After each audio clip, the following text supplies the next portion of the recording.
Oppositosis. This is Chapter 6 of Wayside School Beneath the Cloud of Doom.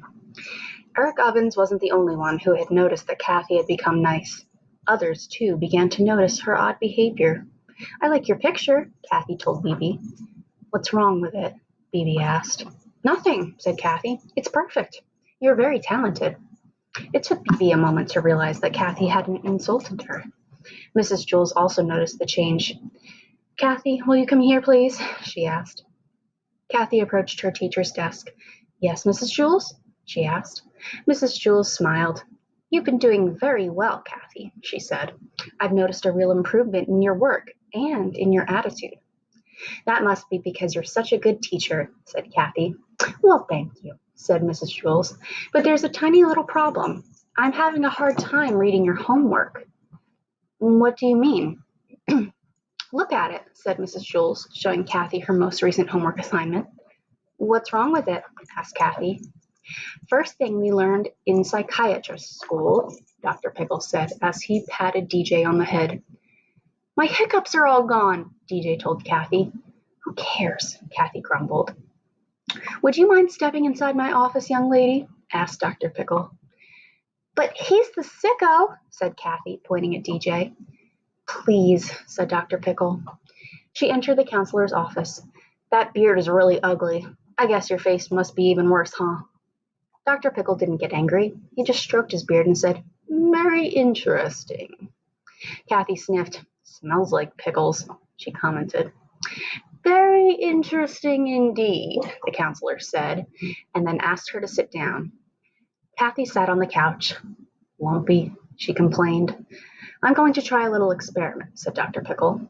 "I'm going to say a word, and then I want you to say the first word that pops into your head." "Stupid," said Kathy. "I haven't started yet," said Dr. Pickle. "Sloppy." Dr. Pickle realized that he had better hurry up and get started. He began. "Cold." "Hot," Kathy replied. "Hard." "Soft." "Skinny." "Fat." "This is kind of fun, isn't it, Kathy?" asked Dr. Pickle. "No, it's boring," said Kathy. "Worse than I thought," said Dr. Pickle. "I studied your condition in psychiatrist school. I'm afraid you have a bad case of oppositosis." "No, I don't. You do." Dr. Pickle stroked his beard. Unfortunately, there was no known cure for oppositosis. Other psychiatrists had tried to help their patients learn to be kind and think positively. Dr. Pickle knew that would never work on Kathy. He had his own theory, however. He could try to turn her opposites into double opposites. He opened the desk drawer and took out his pickle stone and chain. Kathy watched the green stone as it gently swung back and forth. She fell asleep on the count of 5. "Can you hear me, Kathy?" he asked. "And I can smell you, too," she replied. "You are looking into a mirror," he told her. "I'm looking into a mirror," Kathy repeated, eyes closed. "Tell me what you see." "I see a beautiful girl with black hair," she said, "and I see a funny-looking man with a pointy beard." "Very good," said Dr. Pickle. "Now I want you to reach out and touch the mirror." Kathy slowly moved her arm. "But as you try to touch it," said Dr. Pickle, "you'll discover the mirror isn't solid. Your hand will go right through it." Kathy stuck her hand out farther. "That's weird," she said. "Now stand up and walk through the mirror." Kathy stood up. She took one step, then another. She hesitated for a moment and then took one last step. "Amazing!" she exclaimed. "You are on the other side of the mirror," said Dr. Pickle. "What do you see?" Kathy looked around. "Nice office," she said. She sniffed. "Smells nice, too." "I'm glad you like it," said Dr. Pickle. "Would you like to sit on the couch?" Kathy sat back down. "Very comfortable," she noted. "When I count to 3, you will wake up, but you will still be on the other side of the mirror. 1, 2, 3. Kathy opened her eyes.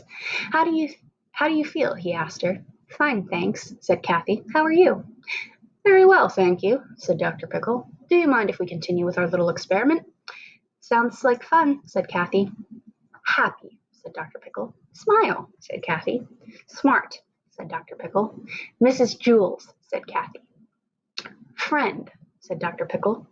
"DJ," said Kathy. Dr. Pickle led her to the door. "Thank you, Dr. Pickle." she said, shaking his hand. You are very wise, and I like your beard. What's wrong with my homework? Asked Kathy. It's written backward, said Mrs. Jules. Every sentence, every word, every letter. Even the numbers are backward. Looks normal to me, said Kathy. Do you want me to do it over? Mrs. Jules sighed. No, that's all right, Kathy. I'm just happy to see you doing so well. I'll figure it out. And then see if you can figure out what this says backwards. All right, friends, I think that's our last chapter of Wayside School. I hope you enjoyed listening, and I will certainly miss reading these to you. All right, bye.